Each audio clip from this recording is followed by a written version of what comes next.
नहीं है। ये भी तो बता दो कि सुप्रीम कोर्ट ने कहा कि इमरान खान की गिरफ्तारी गैर कानूनी है।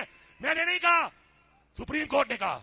9 मई को मेरे लीडर को घसीट कर कौन ले गया, उसकी माफी कौन मांगेगा? वो कौन था? मुझे जवाब दो, वो कौन था जो मेरे लीडर को गैर कानूनी तौर पे गिरफ्तार करके ले गया, घसीट के ले गया, गिरबान में हाथ डालने की जुर्रत करके ले गया? उसका तो बताओ, कौन था? कौन था? कौन था? बताओ पहले।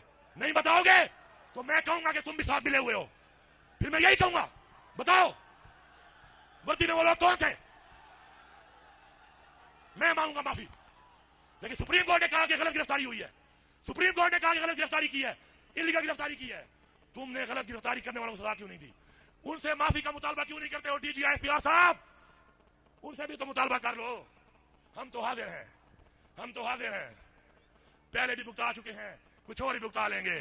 जिंदगी और मौत के बीच में इतनी सी एक लकीर है, वो भी उसके हाथ में है, हम वो हाथ में लेके फिरते हैं।